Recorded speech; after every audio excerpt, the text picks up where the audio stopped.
Hello students, कैसे हो आप सभी। आज मैं आपके यूट्यूब चैनल एजी बायोटीज पर लेके आई हूँ food safety standard authority of India, state food safety officer and central food safety officer के लिए टॉपिक। यहाँ पे जो हमारा टॉपिक है वो है फूड एलर्जेंस एंड एलर्जेंसिटी।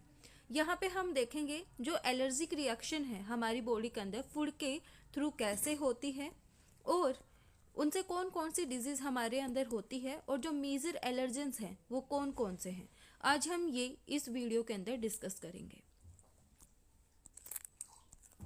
सबसे पहले हम देखते हैं what is food allergy. Food allergy क्या होती है। Food allergy immune system response to a food that the body mistakenly thinks is harmful. Upon deciding a particular food is harmful, the immune system create a defence immune system response antibodies to fight it. Food allergy symptoms develop when the antibodies are battling the invading food. अगर हम normal way में देखें तो food allergy क्या होती है।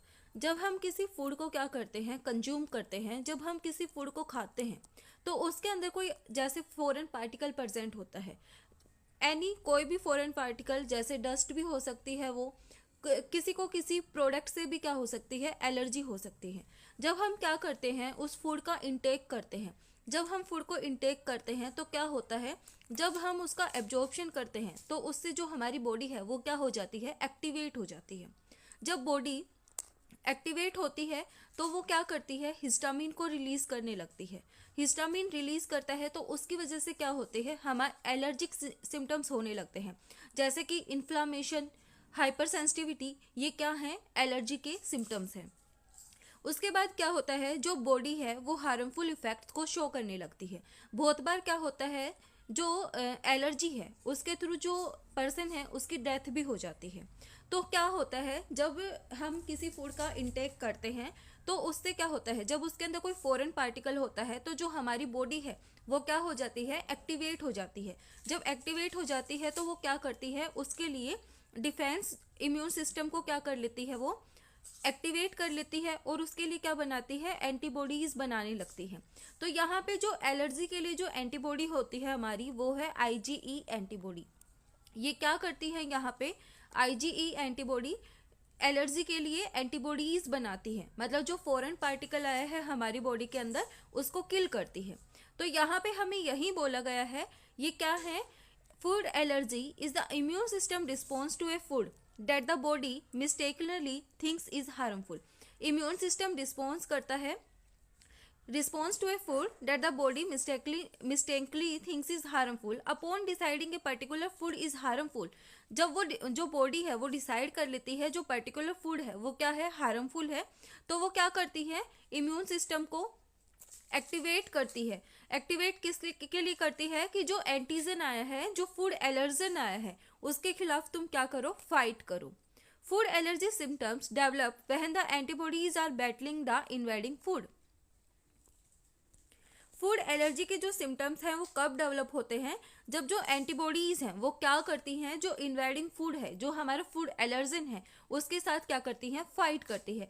तब हमें क्या होता है, जो फूड एलर्जी के जो सिम्टम्स हैं वो डेवलप होते हैं। तो इसको हम क्या बोलते हैं, फूड एलर्जी बोलते हैं। अब हम देखते हैं next, what is food intolerance. जो फूड इंटॉलरेंस है वो क्या होता है। जो फूड इंटॉलरेंस है ये क्या है, एक डाइजेस्टिव सिस्टम रिस्पॉन्स है। ये मच मोर कॉमन है देन फूड एलर्जीज। जो फूड इंटॉलरेंस क्या होता है, एक डाइजेस्टिव सिस्टम रिस्पॉन्स है जो कि मोर कॉमन है देन फूड एलर्जी के। उसके बाद हम देखते हैं food allergy versus food intolerance क्या होता है। जो फूड एलर्जी है और जो फूड इंटॉलरेंस है वो सेम थिंग्स नहीं है। A food intolerance is a reaction that generally does not involve the immune system but is caused by the lack of an enzyme in the gastrointestinal tract. जो food intolerance है वो एक reaction है जो generally involve नहीं करती immune system को, that generally does not involve the immune system, but ये किसके थ्रू होती है, by the lack of enzyme in the gastrointestinal tract. ये हमारा क्या है, फूड इंटॉलरेंस है।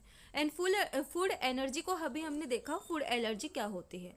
अब हम देखते हैं सिम्टम्स ऑफ एलर्जिक रिएक्शन, यानी कि फूड एलर्जी की सिम्टम्स को और फूड इंटॉलरेंस के सिम्टम्स को। तो सबसे पहला जो एलर्जिक रिएक्शन है उसके थ्रू जो स्किन इरिटेशन है वो हो जाती है, रेस्पिरेटरी ट्रैक्ट के अंदर इन्फेक्शन हो जाता है, गैस्ट्रोइंटेस्टिनल ट्रैक्ट के अंदर सिम्टम्स दिखाई देते हैं, एनाफाइलैक्सिस कॉज हो जाता है, और कार्डियोवास्कुलर सिस्टम क्या हो जाता है, एक्टिवेट हो जाता है। तो यहाँ पे हमें स्किन के लिए क्या क्या सिम्टम्स देखने को मिलते हैं, जैसे कि हाइव्स हो गया, एक्साइमा हो गया, swelling of the lips and face and itching, ये हमें देखने को मिलती हैं। एंड जो रेस्पिरेटरी ट्रैक्ट है वहाँ पे हमें वोटरी आइज, स्नीजिंग, रनी नोज, ये हमें देखने को मिलते हैं। गैस्ट्रोइंटेस्टिनल ट्रैक्ट के अंदर अगर इन्फेक्शन होता है फूड से तो हमें कौन सी सिम्टम्स देखने को मिलते हैं, जैसे कि abdominal cramps, vomiting and diarrhoea. Anaphylaxis क्या होता है, एक लाइफ थ्रेटनिंग रिएक्शन है ये, जो कि that can include all of the above symptoms of an allergic reaction. ये क्या करता है, ये जो सभी सिम्टम्स हैं इन्हीं को क्या करता है, इंक्लूड करता है, मतलब इसके थ्रू जो सारे सिम्टम्स हैं वो हो सकते हैं। तो जो एनाफाइलैक्सिस होता है वो भी क्या है, एक टर्म है यहाँ पे जो हम एलर्जिक रिएक्शंस के लिए यूज करते हैं। जो एनाफाइलैक्सिस है अगर वो हो जाता है तो उसकी वजह से जो पर्सन है उसकी क्या भी हो सकती है, डेथ भी हो सकती है। नेक्स्ट है हमारे यहाँ पे कार्डियोवास्कुलर सिस्टम। यहाँ पे क्या होता है, जो ब्लड प्रेशर है वो कम हो जाता है और डेथ भी हो सकती है यहाँ पे। फिर आते हैं फूड इंटॉलरेंस के सिम्टम्स। यहाँ पे जनरली क्या हो जाता है, नोजिया हो जाता है, स्टमक पेन हो जाता है, गैस यानी कि एसिडिटी, क्रैम्प्स वगैरह यहाँ पे हो जाते हैं। उसके बाद यहाँ पे लैक्टोज की वजह से क्या होता है, जो कि डेयरी प्रोडक्ट्स और मिल्क के अंदर प्रेजेंट होता है, इससे क्या होता है, मोस्ट कॉमन फूड इंटॉलरेंस है जो लैक्टोज है वो। यहाँ पे क्या होता है, which affect about 10% of American whose body don't have enough of the enzyme lactase to break down the milk sugar lactose। क्या होता है, जो अमेरिकन्स हैं उनके अंदर ये ज़्यादा देखा जाता है फूड इंटॉलरेंस, क्योंकि उनके अंदर जो लैक्टेज एंजाइम है जो कि लैक्टोज को ब्रेक डाउन करता है उसकी क्या होती है, कमी होती है। तो उसकी वजह से क्या हो जाता है, उनके अंदर फूड इंटॉलरेंस ज़्यादा देखी जाती है, और इसकी वजह से क्या होता है, यहाँ पे डिजीज हो जाती हैं, जैसे डायरिया हो गया, एब्डोमिनल पेन हो गया, ये उनके अंदर ज़्यादा देखे जाते हैं। फिर यहाँ पे आता है ग्लूटेन इंटॉलरेंस। जैसे कि हमें पता है ग्लूटेन किसके अंदर प्रेजेंट होता है, व्हीट के अंदर प्रेजेंट होता है। एंड हम बहुत बार सुनते हैं जो ग्लूटेन है, जो व्हीट है, उसकी वजह से बहुत सारे जो लोग होते हैं उनको क्या होती है, बीमारी होती है, उनको उनसे एलर्जी होती है। तो उसकी वजह से उनको कौन सी डिजीज होती है, वो है सीलिएक डिजीज। सीलिएक डिजीज किसकी वजह से होती है, ग्लूटेन इंटॉलरेंस की वजह से होती है। उसके बाद है अदर कॉमन फूड इंटॉलरेंस। जो कॉमन फूड इंटॉलरेंस है अदर, वो कौन कौन सी हैं, जैसे सल्फाइट इन फूड और बिवरेजेस, सैलिसाइक्लेट्स और रेड वाइन, इनकी वजह से भी क्या हो जाती है, फूड इंटॉलरेंस हो जाती है। अब हम देखते हैं व्हाट इज एलर्जेंस। एलर्जेंस क्या होते हैं, इन सिंपल टर्म में हम देखें वो एजेंट्स जो फूड के अंदर प्रेजेंट होते हैं, जो एलर्जी को कोज करने के लिए रिस्पॉन्सिबल होते हैं, उनको हम क्या बोलते हैं, फूड एलर्जेंस बोलते हैं। अब हम इसको देखते हैं। An allergen is a type of antigen that produced an abnormally vigorous immune response in which the immune system fight off a perceived threat that would otherwise be harmless to the body। सबसे पहले क्या होता है, जैसे एक type से allergen है, allergen हम क्या बना रहे हैं यहाँ पे, एंटीजन। अब जो एंटीजन है वो क्या हो गया, फॉरेन पार्टिकल हो गया। अब जब ये फॉरेन पार्टिकल हमारी बॉडी के अंदर क्या करता है, एंटर करता है, तो ये क्या करता है, हमारे इम्यून सिस्टम के साथ छेड़छाड़ करता है। जब ये इम्यून सिस्टम के साथ छेड़छाड़ करता है हमारा, तो जो इम्यून सिस्टम है उसके अंदर क्या आते हैं, अब नॉर्मल अफेक्ट हमें देखने को मिलते हैं। तो जब हमारी बॉडी क्या करती है, अगर इसके साथ फाइट कर लेती है, अब हमारी बॉडी ने एंटीबॉडी बना रखी है तो इसके साथ फाइट कर लेती है, तो ये क्या हो जाता है, खत्म हो जाता है। नहीं तो ये क्या करता है, हमारी बॉडी के अंदर हार्मलेस इफेक्ट्स को कोज करता है। अब जो एलर्जन है उसके बहुत सारे सोर्सेज होते हैं, जैसे कि डस्ट हो गया, माइट्स हो गया, पोलन ग्रेन्स हो गए, पेट डेंडर हो गए, इवन रॉयल जेली है, वो भी क्या है, एलर्जन का एक सोर्स है। Food allergies are not as common as food sensitivity, but some foods such as peanut, a legume, nuts, seafood, shellfish are the cause of serious allergies in many people। यहाँ पे जो हमारी food allergy cause करते हैं वहाँ पे हमारे major 14 products को रखा गया है। एंड जो FDA हैं उन्होंने एक प्रोडक्ट को और अभी इंक्लूड किया है, वो है हमारा सीसेम। तो यहाँ पे हमारे जो मेजर फूड एलर्जेंस हैं उनके अंदर 15 प्रोडक्ट्स को रखा गया है। उनमें से जो मेजर फूड एलर्जेंस हैं वो कौन से हैं? Peanuts, nuts, sea food, shellfish. ये क्या करती हैं? जो पर्सन हैं, जो पीपल्स हैं, उनके अंदर मेजर फूड एलर्जी को कॉज करती हैं। नेक्स्ट हम यहाँ पे देखते हैं प्रोसेस जो फूड एलर्जी है। Food allergies occur when the body immune system react to certain protein in food. जो फूड एलर्जी है वो कब होती है? जब बॉडी इम्यून सिस्टम है वो रिएक्ट करता है सर्टेन प्रोटीन्स के साथ जो कि फूड के अंदर प्रेजेंट होते हैं। Food allergic reaction very in severity from mild symptoms involving hives and lip swelling to severe life-threatening symptoms, often called anaphylaxis, that may involve fatal respiratory problems and stroke। यहाँ पे क्या बोला है? जो फूड एलर्जीज हैं वो mild symptoms से लेके बहुत ज़्यादा भी सिम्टम्स शो कर सकती है। यानी कि यहाँ पे जो पर्सन है उसके अंदर थोड़े थोड़े सिम्टम्स से लेके, जैसे कि लिप स्वेलिंग से हो गया, लिप स्वेलिंग से लेके जो लाइफ थ्रेटनिंग सिम्टम्स हैं उनको भी कोज कर सकती है, जैसे कि रेस्पिरेटरी प्रॉब्लम्स को और शॉक को भी ये क्या कर सकते हैं? कोज कर सकते हैं। While promising prevention and therapeutic strategies are being developed, food allergies currently cannot be cured. Early recognition and learning how to manage food allergies, including which food stocks to avoid, are important measures to prevent serious health consequences. To protect those which food allergies and other food hypersensitivities, the FDA enforced regulation requiring companies to list ingredient on packed food and beverages। यहाँ पे क्या किया? जो food allergies थी उनके बारे में पता नहीं चल रहा था, तो जो FDA है उन्होंने क्या किया? उन्होंने बोला कंपनीज को कि जो भी इनके अंदर प्रेजेंट है, इंग्रेडिएंट्स प्रेजेंट हैं, उनको उनके पैकेट के ऊपर लिखो कि हमने इसके अंदर इतना ये यूज़ कर रखा है, इतनी इसकी अमाउंट है। तो उसकी वजह से उन्होंने क्या किया? जो फूड एलर्जी है उसको रोकने की कोशिश की। फॉर सर्टेन फूड्स और सब्सटेंस दैट कॉज एलर्जिक और other hypersensitivity reaction that are more specific labelling requirements, the FDA provide guidance to the food industry, consumer and other stakeholders on best ways to assess and manage allergen hazard in food। तो जो FDA है उन्होंने उनको guideline दी कि आप सभी जो major products हैं, जो फूड एलर्जेंस आप यूज़ कर रहे हैं, उनको आप क्या करो? उनके डब्बे के ऊपर दर्शाओ कि हमने ये इतना यूज़ किया है और इतनी हमने इसकी क्वांटिटी ली है।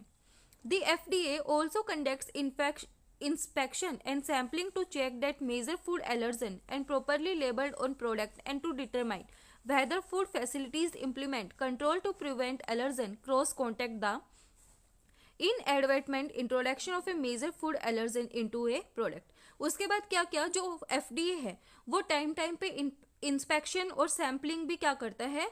उन प्रोडक्ट्स की करने लग गया, जिसके थ्रू वो वहाँ पे क्या कर रहा है? प्रॉपर काम करने लग गया कि जो फूड एलर्जन है उनको अच्छे से बताया जा रहा है या नहीं बताया जा रहा। तो यहाँ पे क्या हुआ? सबसे पहले जैसे हमने देखा जो फूड एलर्जीज हैं उसके सिम्टम्स माइल्ड से लेके बहुत ज़्यादा सिम्टम्स उसके हो सकते हैं, जैसे लिप स्वेलिंग से लेके इसके अंदर क्या हो सकता है? एनाफाइलेक्सिस को भी कोज कर सकते हैं। तो इसके अंदर उन्होंने क्या बोला? जो FDA है उसको उन्होंने बोला कि आप जो भी एलर्जेंस को यूज़ कर रहे हो उनके पैकेट के ऊपर दर्शाओ कि हमने इसको यूज़ किया।